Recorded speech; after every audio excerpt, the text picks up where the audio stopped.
चलो, motion of a satellite.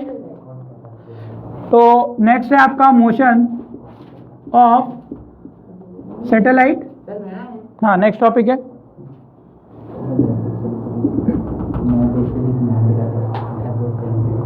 ठीक है।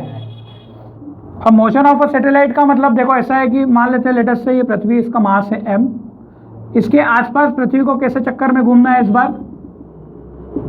पृथ्वी के अराउंड जो सैटेलाइट घूमती है वो इलेप्टिकल में नहीं घूमती है, वो कैसे घूमती है, सर्कुलर पाथ में। पहले तो सैटेलाइट क्या होती है? Satellite are the devices that are revolve around any planet, जो किसी भी प्लैनेट के अराउंड घूमते हैं।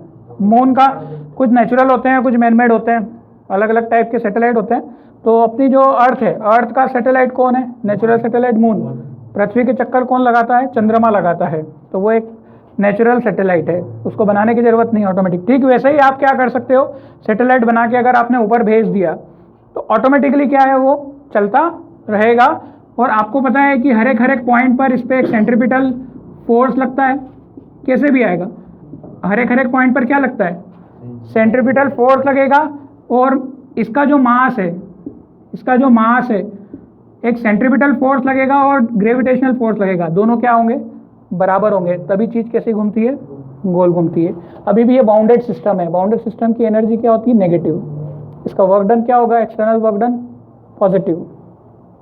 ग्रेविटेशन का वर्क डन पॉजिटिव हो जाएगा, क्योंकि एनर्जी का फॉर्मूला क्या था? पोटेंशियल एनर्जी का माइनस साइन लगा था उसमें, माइनस माइनस क्या हो जाएगा? ठीक है, अभी समझेंगे उस बात को। F C is equal to कितना? F G. एफ सी का वैल्यू क्या होता है सेंट्रीपिटल फोर्स का? M V square by R. और एफ जी का वैल्यू कितना होता है? G M M upon R square. R क्या होता है? आर वो डिस्टेंस है सेंटर से लेकर यहाँ तक की, आर ले लो। ठीक है, सेंटर से लेकर कितनी डिस्टेंस बन रही है? आर, रेडियस नहीं है एक्चुअली। अब इसमें दो चीज़ें होती है। अब ये आर क्या है? ये आर, एक आर तो वो है जो पृथ्वी से आर दूरी पर है, और एक पृथ्वी के थोड़ा सा निकट में घूम रहा है। कैसा घूमेगा? नहीं, ये जो रेडियस है आर, दो केस है। एक बहुत दूर घूमेगा तो क्या लोगे? आर लोगे। और एक अगर पृथ्वी के निकट में घूमेगा, मतलब ज़्यादा दूर नहीं, ऐसे राउंड में घूमेगा, तो ये आर की वैल्यू कितनी हो जाएगी? ये पृथ्वी के रेडियस के बराबर हो जाएगी। ठीक है, पर अभी हमने जो आर लिया है वो कितना रखा है? कुछ एक हाइट पर, मतलब सेंटर से दूरी ले रहे हैं, याद रखना, याद है ना। हमेशा डेरिवेशन में दूरी कहाँ से ले रहे हैं वो इंपॉर्टेंट होता है। तो ये कहाँ से? सेंटर से। तो वो दे देगा आपको, जैसे आर इज इक्वल टू, आपकी बुक वाले ने क्या रखा है? यहाँ से यहाँ तक की आर रखी हुई है। बुक एनसीईआरटी ने क्या किया? यहाँ से यहाँ तक की आर रखी है, और यहाँ से यहाँ तक की क्या करी है? यहाँ से यहाँ तक की क्या कर दी है? एच। ठीक है, तो total R is equal to क्या कर दिया उसने? आर प्लस एच कर दिया। अरे भाई, वो सेंटर से बोलेगा कि पृथ्वी की सरफेस से इतना दूर है, तो क्या लगाओगे? पृथ्वी की सरफेस तक यहाँ तक पहुँच गए, इससे 20 किलोमीटर दूर है, तो आर प्लस एच। अब उसने बोला है कि सेंटर से करोड़ किलोमीटर दूर है, सेंटर से इतने किलोमीटर दूर है, सेंटर से 20,000 किलोमीटर दूर है, तो सेंटर से ही जब दूरी दी है तुमको, तो आर प्लस एच क्यों करोगे? हमारी बात समझ में कि नहीं? सरफेस से दी है कि सेंटर से दी है, इसके ऊपर काम होता है ना। आर और आर क्या है यहाँ पर? M V square by R. और ये क्या होगा? कैंसिल हो जाएगा, G M M upon R square होता है ना, एक आर कैंसिल हो जाएगा, G M M upon R square, एक आर कैंसिल हो जाएगा, एम से एम कैंसिल हो जाएगा, एम और एम कैंसिल। अरे 4 से ही है, वो पोटेंशियल एनर्जी था। हम अब क्या कर रहे हैं? अपने ऑर्बिट में अगर कोई चीज़ घूम रही है तो ये जो फोर्स इधर खींच रहा है और पृथ्वी इसको खींच रही है, ये दोनों फोर्स बराबर होंगे, तभी तो ये कैसा होता है? सर्कल में घूमता है। ये चीज़ अपन ने बचपन से पढ़ी कि सेंट्रीपिटल फोर्स हमेशा किसके बराबर होता है? ग्रेविटेशन फोर्स के बराबर हो जाता है। इसके कारण वो ऑब्जेक्ट के साथ चलने लग जाता है, सर्कल में चक्कर लगाने लग जाता है। ठीक है, तो अब क्या होगा? v इज इक्वल टू कितना होगा? √GM by R. हमें क्या क्वेश्चन क्या था? स्पीड निकालनी थी। क्या निकालनी थी? स्पीड। ये आपकी स्पीड है, वेलोसिटी। GM की जगह हर बार क्या पुट करते हैं अपन? जी एम की जगह आप पुट कर सकते हो कितनी, जी आर स्क्वायर। हाँ, पर अगर वो आर पुट करोगे, अच्छा एक तो ये डेरिवेशन रहने दो, ये वेलोसिटी का रहने दो, ठीक है। ये कितनी सरफेस पे है, कुछ आर दूरी पर है, जो कुछ हाइट पर है। आपकी बुक वाले ने इस आर को क्या किया है, मैंने बताया क्या रखा है इसने, आर प्लस एच भी रख दिया है। सारी बात समझ में, आर प्लस एच भी रख दोगे तो आर प्लस एच रखने पे वेलोसिटी कितनी हो जाएगी, under root G M upon R plus H, ठीक है। ये वो वेलोसिटी है, ठीक है, G M upon R plus, और जी एम की जगह क्या रख दो, G R square. G M की जगह क्या रख दो, जी आर स्क्वायर। तो वेलोसिटी कितनी हो जाएगी, under root G M upon, sorry G M की जगह आप G capital R square upon, पहले तो आर रखोगे तो ऐसा आएगा, दोनों आर क्या है, अलग अलग है। आर एक कौन सी दूरी है, स्मॉल आर, यहाँ से लेकर यहाँ तक की, और ये आर है, क्योंकि G M is equal to G R square में आप क्या रखते हो हमेशा, ये आर क्या होती है, दिस इज रेडियस, ये क्या है, रेडियस ऑफ अर्थ, परंतु ये small R radius of earth नहीं है। नहीं आया समझ में, काट मत देना उसको। अच्छा, if R is equal to R, अब आर किसके बराबर है, आर के बराबर, तो फॉर्मूला क्या हो जाएगा, v is equal to under root G R square upon में आर से आर कैंसल, तो कितना आ गया, अंडर रूट जी आर आया। मैंने बोला था सर्कल में घूमने की वेलोसिटी रूट जी आर, देखो पन्ने पलटो, जब शुरू में किया था मैंने आपको बोला था एक में रूट जी आर और रूट टू जी आर लिखवाया था कि नहीं लिखवाया था, था, मैंने बोला था डेरिवेशन कराऊंगा इसका। पर ये सैटेलाइट की वेलोसिटी है, मतलब सैटेलाइट मतलब कोई भी एक ऑब्जेक्ट सैटेलाइट की तरह काम कर सकता है। हाँ, इसको वी डैश तुम बोल सकते हो अब, क्योंकि वो इसके वेलोसिटी था वी, तो तुम इसको वी जो भी नाम देना है, वी ऑर्बिट की वेलोसिटी को वी ओ दे दो, ऑर्बिट में घूम रहा है ना, तो किससे घूम रहा है, तो वी ओ नाम दे दो, नाम से क्या फर्क पड़ता है, वी ओ, इसको वी ओ ले लो, इसको वी ओ ले लो, ठीक है। अब है आपके लिए क्वेश्चन, फाइंड रिलेशन बिटवीन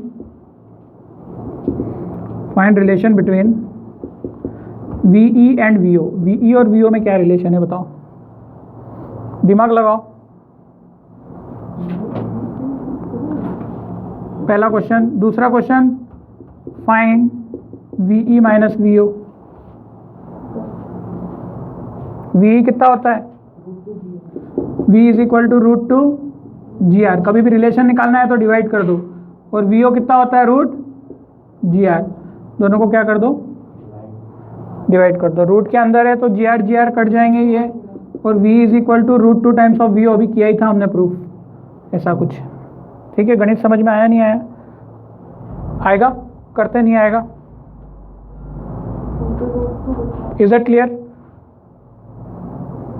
ये तो तुमको पूछने की जरूरत ही नहीं, ये पूछ लिया तो फिर पीसीएम लेना ही नहीं था तुमको, कैसे आ रहा है, और फिर उसका है ना तुम पूछोगे भी नहीं सर कैसे आ रहा है। अरे भाई रिलेशन निकालना है, रूट टू जी आर और root G R, root two common, root G R की जगह कट जाएगा, आया तेरा पक्का। वी, अच्छा डिफरेंस निकालना है V माइनस वी जीरो, तो भी निकाल लोगे। V का वैल्यू कितना है, रूट टू जी आर, और VO का वैल्यू कितना है, रूट जी आर, तो root two G R minus root G R, objective में आ जाए कभी, ठीक है। तो root two G R minus root G R, तो रूट जी आर तो क्या है, बाहर ले लो, बचा कितना, root two minus one. Mathematics से आपको करते आना चाहिए।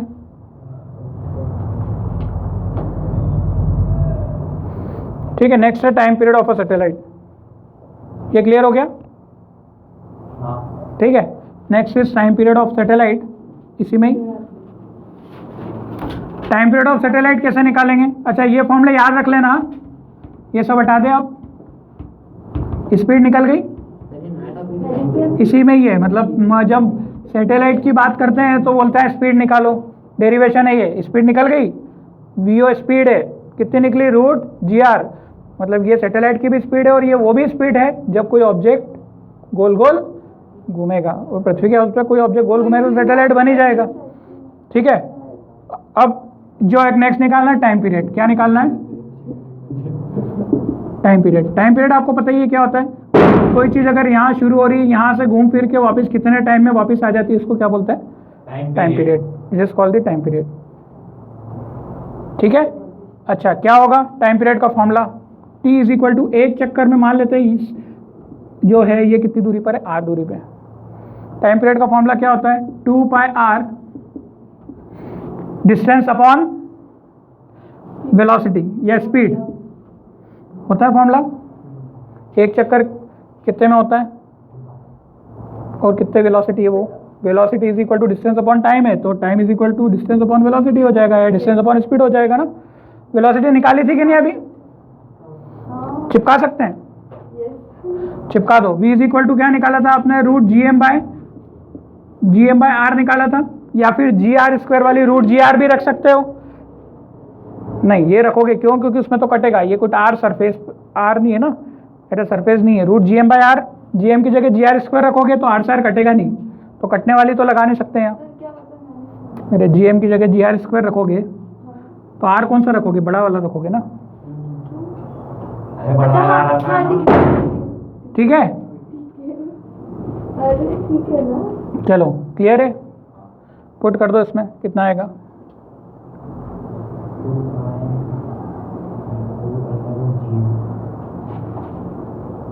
कुछ भी नहीं पुट ही करना है, v की जगह आ जाएगा बस। t इज इक्वल टू कितना? 2 पाई r और under root G M upon में ये r।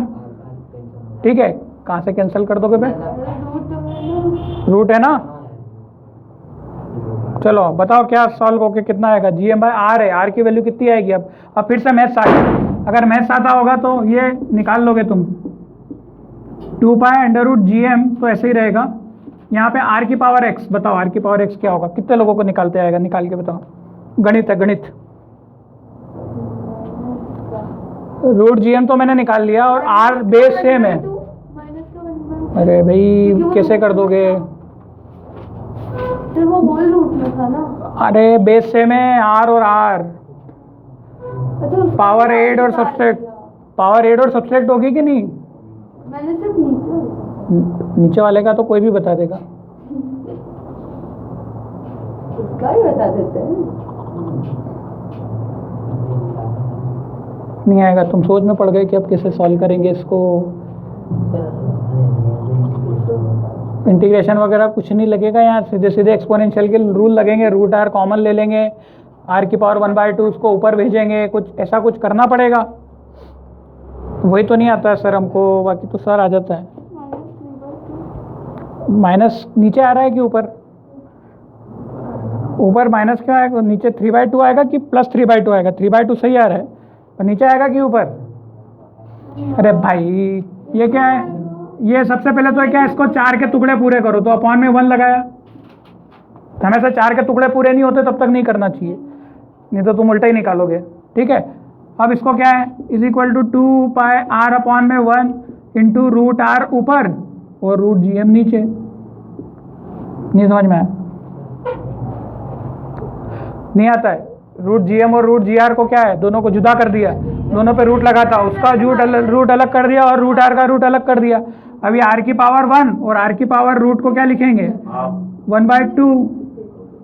तो 2 तुमको आता ही नहीं गणित करते, क्या होगा? 1 + 1/2 3/2 अपॉन रूट जी एम। निकालना चाहिए, पर ये आ जाना चाहिए ना तुम्हारा, आ क्यों नहीं रहा है? ठीक है, हाँ तो बेइज्जती है और क्या। वो वहाँ पे RX लिखा था ना, सिर्फ वहाँ पे। ठीक है, अरे इतनी देर में तो पेन चलना था तुम्हारा भाई, यहाँ लिखा था वहाँ लिखा था, क्या है? अरे A/B/C/D से ही होता है ना, कि 3 का डिवाइड नहीं होता है कभी भी। A/B/C कभी नहीं होता है। अब अपॉन में 1 यहाँ लगाऊं कि अपॉन में 1 यहाँ लगाऊं? तो नीचे नहीं लगता हर बार, वहाँ ऊपर लगा के नहीं दिख रहा है कि नहीं तेरे को? अपन हर बार नीचे ही लगा देते हैं, पर न्यूमरेटर अपॉन डिनोमिनेटर इसका पूरा है, इसका पूरा नहीं, इसलिए वहाँ 1 लगा है। जिसका डिनोमिनेटर पूरा नहीं होता है वहाँ 1 लगता है। 11वीं में आके ही अपने को बताना पड़ रहा है। चलो ठीक है, मन से डिवाइड मत कर दिया करो कि हमेशा नीचे वाले ही ऊपर जाएगा। भाई तुम्हें डिवीजन या तो तुम्हें पता हो कि A/B/C दिया है कि A/B/C दिया है। क्या दिया है? मतलब न्यूमरेटर अपॉन डिनोमिनेटर इसका कंप्लीट है कि न्यूमरेटर अपॉन डिनोमिनेटर इसका कंप्लीट है? तो दोनों ही केस में तुम ऐसे ही लिखोगे, ए अपॉन बी अपॉन सी। उसमें भी क्या लिखोगे? ए अपॉन बी अपॉन सी। तब दोनों का आंसर भी सेम लाओगे। तुम अपॉन में 1 यहाँ भी करोगे और अपॉन में 1 यहाँ भी करोगे तो सेम आंसर आएगा। तो गलत हो जाएगा ना। अब इसकी बात नहीं करेंगे, छोड़ो। आगे आंसर आया कि नहीं आया? चलो, बुक वाले ने क्या किया है? ये हमारा किसका फॉर्मूला निकला है? Time period. R is equal to क्या रखोगे? आर इज इक्वल टू क्या रखोगे? आर प्लस एच रख सकते हो। और G M is equal to क्या रख सकते हैं? G R square. G M is equal to G R square. तो आप अलग अलग फॉर्मूले बना सकते हो भी अपने अपने हिसाब से, हैं कि एक बार आर की जगह ये रख लिया तो क्या रखा? R plus H. तो ये कितना हो जाएगा? T is equal to 2 pi R plus H की पावर 3/2 और अपॉन में जी एम की जगह कितना? Under root G R square. Clear कि नहीं क्लियर? बस वैल्यू पुट करते भी नहीं है कि आ रही है, बस यही है। ये टाइम पीरियड का फॉर्मूला, ये भी टाइम पीरियड का फॉर्मूला। भाई जो वैल्यू जैसी दे उसके हिसाब से आपको पुट करते आना चाहिए। नहीं तो बोलो कि ये तो फॉर्मूला कहाँ था, मैं कभी ये यूज़ करूँ कभी ये यूज़ करूँ। तो ठीक है, आपको कुछ भी वैल्यू जो दी हुई है उसके हिसाब से आपको यूज़ करना रहेगा। इसीलिए मल्टीपल फॉर्मूले जो होते हैं, जैसे मेरा तो बस यहीं पे ख़त्म हो गया। अब तुम पुटिंग करना है तो अपने हिसाब से पुट कर लो कि भाई या मेन फॉर्मूला याद रखा करो, इसके हिसाब से अब तुम्हें जो भी मॉडिफाई करना है, जो भी दिया है वहाँ पुट कर करा के आप उसको सॉल्व कर सकते हो। समझ में आया? ये हमने क्या निकाल लिया। अच्छा, इसी को ही बोलते हैं, इसी से डिराइव होता है केपलर्स लॉ। केपलर्स लॉ का थर्ड डेरिवेशन एक्चुअली सिलेबस में नहीं है, पर यहाँ तक आ गया है तो बता देता हूँ। ये डेरिवेशन है केपलर्स लॉ का, यहीं से टाइम पीरियड से। केपलर्स का थर्ड लॉ होता है T square is directly proportional to R cube. Kepler के 3 लॉ है, ये तीसरा लॉ बता रहा हूँ। फिर शुरू के 2 आपको केपलर लॉ सिलेबस में है नहीं, पर फिर भी ये तीसरा लॉ था, अब यहाँ पे आ गया। हाँ, तो ये तीसरा लॉ है। ये कौन सा लॉ? तीसरा। पहले 2 तुम याद कर लेना, हो जाएंगे याद आसानी से। ये तीसरा लॉ है केपलर का कि T square is directly proportional to R cube. ये तीसरे लॉ का डेरिवेशन है। क्या है? जहाँ से टी इज इक्वल टू चालू किया ना अपन ने टाइम पीरियड का, वहाँ से लेके यहाँ तक। देखो डेरिवेशन कैसे? 2 पाई कॉन्स्टेंट है, under root G M constant है, मतलब T is constant times of R की पावर 3/2 हो रहा है कि नहीं? बची हुई चीज को क्या ले लिया अपन ने? कांस्टेंट। ये 2 pi under root G M को क्या ले लिया? कांस्टेंट। तो ये कितना हो जाएगा? टी इज इक्वल टू के आर की पावर 3/2। नहीं समझ रहे हो? कांस्टेंट चीज को के पुट कर सकते हैं। अच्छा, अब दोनों तरफ स्क्वायरिंग करोगे, ठीक है, तो क्या होगा? यहाँ पे क्या हो जाएगा? T square is equal to, क्योंकि ये स्क्वायर इसलिए क्योंकि यहाँ पावर में कितना है? 2। पावर में कितना है? 2। हाँ, अपॉन में 2 है ना। तो ये k की पावर, k इंटू आर की पावर कितना? 3/2 की पावर कितना? 2 हो जाएगा। कांस्टेंट हटेगा ठीक है, अब ये मल्टीप्लाई में है तो T square is equal to K square into R की पावर 3/2 इंटू 2। 2 से 2 क्या हो जाएगा? कैंसल। अब ये तो कांस्टेंट ही है, इसको फिर से के ही बोल दो। कांस्टेंट तो के ही है ना। आ रही बात समझ में? एक्चुअली ये जो स्क्वायरिंग पूरी की है ना, किधर की? इस तरफ ही की है। इस तरफ करूंगा तो तुम्हारा गणित खराब हो जाएगा। बस ये तो आ गया। बस T square is equal to क्या है? के आर क्यूब। अब ये कोई के चीज अगर ऐसी आ रही है, इसका मतलब अल्टीमेटली क्या होगा? ऐसा ही होगा। ठीक है, नहीं समझ रहे हो? बुक ने जो डेरिवेशन को उठा दें, मिटा दें। जो बुक में जो डेरिवेशन दिया है वो क्या दिया है? ये टी, यहाँ पे टी दिया है ना, यहीं पे स्क्वायर किया है। यहाँ पे क्या कर दिया? स्क्वायरिंग करके बताओ। देखो T is equal to 2 pi, R की जगह उसने क्या रख दिया है? आर प्लस एच की पावर 3/2 अपॉन में अंडर रूट जी एम। देखो जरा, ये दिया है बुक में टाइम पीरियड का फॉर्मूला।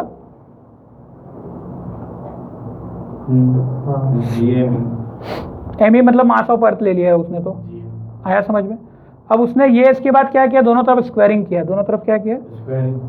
तो अब स्क्वायरिंग करोगे तो यहाँ पर स्क्वायर करोगे, ये पूरे का स्क्वायरिंग क्यों कर रहे हैं? क्योंकि ये जो 2 पावर है ना, ये क्या हो जाएगी, हट जाएगी। नहीं आ रहा समझ में? स्क्वायरिंग करते आएगा तुमको? फिर भी मैं बता देता हूँ, तुम्हारा गणित जरूर हिलेगा। 2 का स्क्वायर कितना होगा? 4। अच्छा पहले तो स्क्वायर सब में बटेंगे। ये 2 पे स्क्वायर चढ़ेगा, पाई पे भी स्क्वायर चढ़ेगा। 2 का स्क्वायर 4, पाई का square pi square. r plus 3/2 का कितना हो जाएगा? r प्लस 3/2 इंटू 2 तो 3 अपॉन में gm की पावर 1/2 इंटू 2 कितना? रूट हट जाएगा gm। नहीं समझे? ये और सॉल्व कर करके अलग अलग तरीके से ले आए हैं, मैथमेटिक्स कर करके। Time period of a satellite, ये फॉर्मूला क्या निकला? Time period of satellite. T मतलब क्या है? Time period. सैटेलाइट हेडिंग डली तो थी, ठीक है। इसके पहले स्पीड थी, स्पीड खत्म हो गई, टाइम पीरियड हो गया। चलो समझ गए? तो यहाँ से ये पूरी टर्म देखो के हो जाती है, ये पूरी टर्म के तो आर क्यूब मतलब आर का क्यूब बन जाता है। केपलर थर्ड लॉ क्लियर हो गया? हालांकि केपलर थर्ड लॉ नहीं है, ये डेरिवेशन तुमको सिलेबस में है टाइम पीरियड सैटेलाइट का। यहाँ पे हमने क्या निकाला? सर यहाँ तक पूरा मतलब टी का स्क्वायर तक। हाँ पूरा। टी का स्क्वायर क्यों निकाला? अरे मत निकालो ना, ये रख लो ना, तुमको जरूरत ही नहीं पड़ेगी। मैथ्स है ना, फिर बोला मैंने तुमको। अरे जैसे मैंने बोला 3 की पावर 3/2, तुम सोच लोगे पावर 3/2 कैसे निकालूं? तो उसको सॉल्व करने के लिए तुमको बाद में स्क्वायरिंग करना पड़ेगा। भाई गणित के लॉ तो हर जगह बाद में लगेंगे या पहले लगेंगे? होता तो गणित ही है। अब तुम उसको पहले अच्छे से सीख लो तो तुमको समझ में आ जाएगा कि मुझे तो बस ये सॉल्व करना है। आपको बाद में फिर स्क्वायर करना ही पड़ेगा उसको हटाने के लिए। अननोन कुछ फाइंड करना पड़ेगा ना, तो पावर में रहता है तो अपन क्या करते हैं? रूट हटाने के लिए क्या करते हैं? स्क्वायरिंग करते हैं ना। तो ये रूट नहीं है तो 3/2 है, तो स्क्वायरिंग करेंगे तो क्यूब बच जाएगा। इसीलिए 3/3 तो कट ही जाएगा, 1 हो जाएगा। अपॉन में 3 होता कुछ भी तो 3 की पावर चढ़ाते हैं, अपॉन में 3 होता, अपॉन में 3। चलो ठीक है। ये टाइम पीरियड समझ में आ गया कैसा निकालते हैं time period? Time period of किसका? सैटेलाइट का। अब energy of a satellite next है क्या? एनर्जी ऑफ लास्ट टॉपिक है एनर्जी ऑफ अ सैटेलाइट। खत्म हो जाएगा ये तो। अच्छा एक और चीज, ये gm is equal to GR square तो रख लोगे ना? gm is equal to GR square कब रखोगे? इफ r अगर r के बराबर है तो gm इज इक्वल टू क्या रखना? gm इज इक्वल टू, ये हम कब रखते हैं? जब r किसके बराबर होता है? r के बराबर।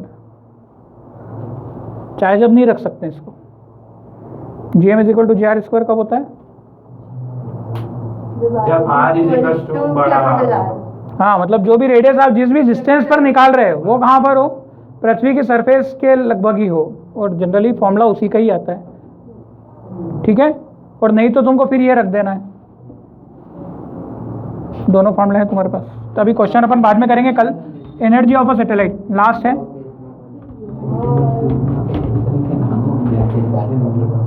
क्या हुआ? ज़्यादा हो गया? क्या पढ़ाई नहीं? जितने करो उतने का। एनर्जी ऑफ अ सैटेलाइट, चलो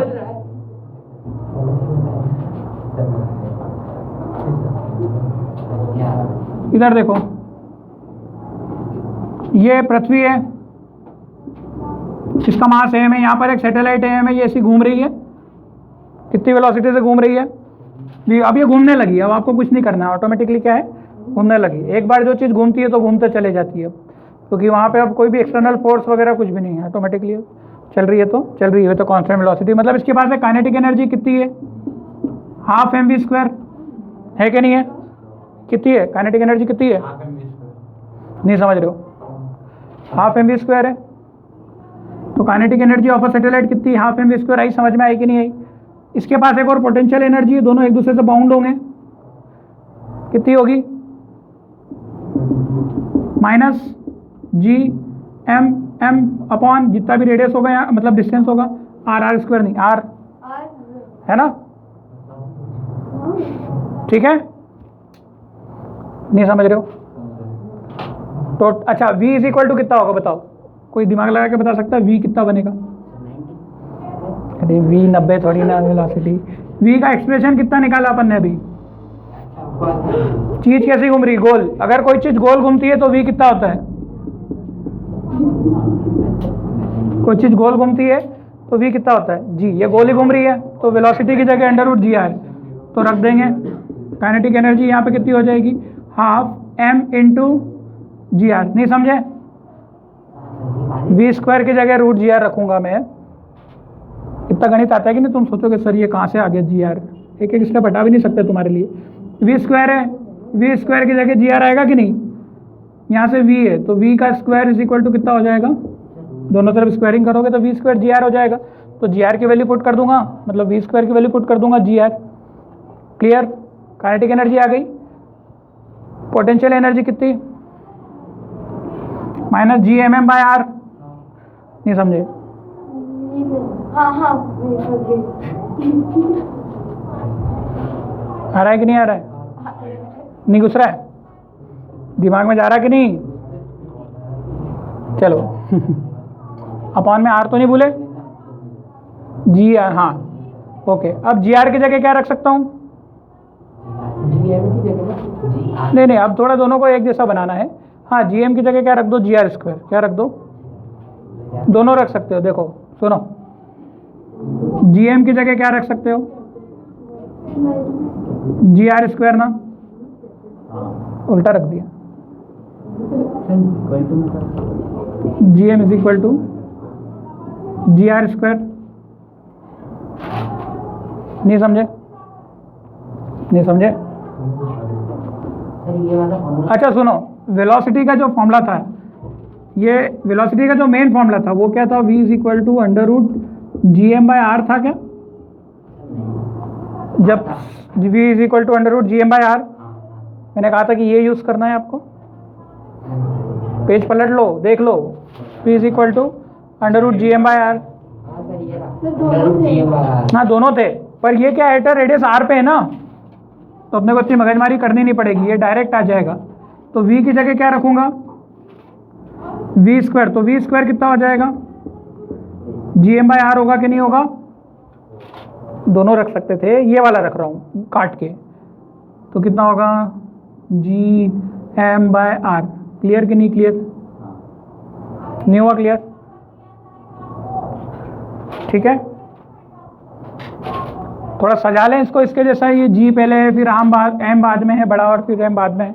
फिर तुम बोलोगे सर ये कहाँ से आया, तुमको तो पता भी नहीं चलेगा। 1/2 जी को पहले लिख लिया एम, और ये एम बाद में लिखा, और अपॉन में कितना? ये जी एम बाय आर, तो अपॉन में आर ये भी लिख लिया, और 2 को इधर थोड़ा जुदा कर दिया इससे। ठीक है, ये तो वही चीज़ अपन वैल्यू पुट करने जा रहे हैं, तो उसके जैसा बनाएंगे ना पहले, ये तो फिर तुमको समझनी पड़ेगी कहाँ से क्या आ गया। ठीक है, नहीं आया होगा अभी भी। v की जगह कुछ भी नहीं करा है, v स्क्वायर बन गया है, और ये v स्क्वायर की वैल्यू पुट की G M by R circular orbit में। जी एम बाय आर तब कब पुट करोगे? जब ये कहाँ घूम रहे हो? पृथ्वी के बहुत नज़दीक में। बहुत नज़दीक में घूमता है तो आर की जगह क्या पुट कर देते हैं? आर, स्मॉल आर की जगह बड़ा आर पुट कर सकते हैं। हाँ तब, अभी तो कुछ दूरी पर घूमता है ना, अर्थ के नज़दीक से क्या है? कुछ दूरी है, कुछ दूरी पर घूम रहे हैं, तब ये रखेंगे। चलो आ गया। अब देखो ये G M M by R. अच्छा, टोटल एनर्जी कितनी होती है? काइनेटिक एनर्जी प्लस पुट कर दो। काइनेटिक एनर्जी कितनी? काइनेटिक एनर्जी कितनी? Half G M into M upon R square. और पोटेंशियल एनर्जी कितनी? Minus G M into M upon R square.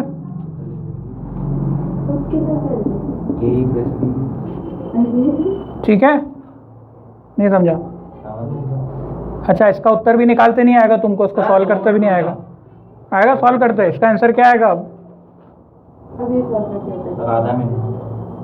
ये सॉल्व करके बता दिया तो आता है तुमको, मैं सो गया, नहीं तो फिर वहीं सिखाऊंगा।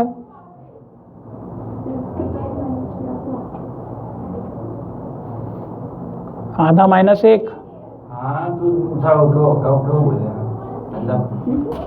कर लो यार फटाफट, टाइम हो रहा है। आ गया तेरा? कितना आ रहा है? -1/2 G M M upon R square. आया कि नहीं आया? ठीक है, अभी भी नहीं आया। अब तो नहीं भी आएगा तो बोलोगे नहीं, आ जाए। टोटल एनर्जी कितना minus G M M upon R square. समझ में आ गया? ये होती है टोटल एनर्जी किसकी? सैटेलाइट की। आंसर अभी भी किसमें है? माइनस। माइनस का मतलब समझ गए, पृथ्वी से अभी भी वो दूर नहीं गई, अभी भी पृथ्वी ने उसको क्या कर रखा है?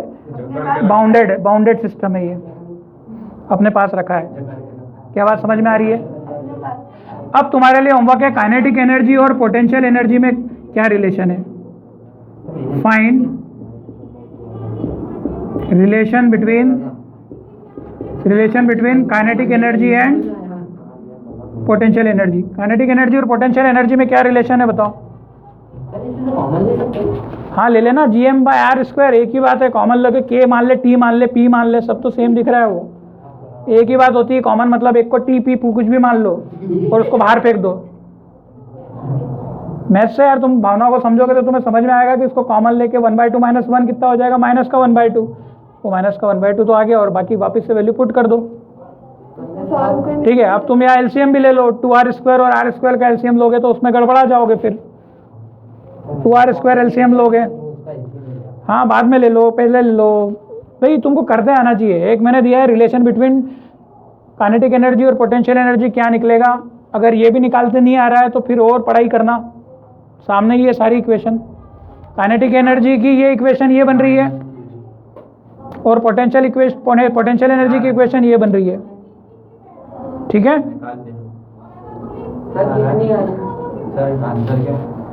तुम बताओ, डिवाइड करके निकालते हैं हमेशा हम। काइनेटिक एनर्जी और पोटेंशियल एनर्जी दोनों को क्या कर दो? डिवाइड कर दो, सब लड़ मर के मर जाएंगे। जी मर जाएगा, एम मर जाएगा, एम मर जाएगा, आर मर जाएगा। जी भी नहीं बचेगा, एम भी नहीं बचेगा, एम भी नहीं बचेगा, आर भी नहीं बचेगा। कुछ 2 बचेगा, पर किस तरह बचेगा? जी तो बचेगा ही नहीं भाई। -2 कितना बच रहा है? नहीं समझे? u is equal to -2 times of K ही बचेगा कि नहीं? हाँ तो माइनस का हाफ तो लिखा भाई। अरे यार तुम गणित की इक्वेशन समझो। बोले मेरा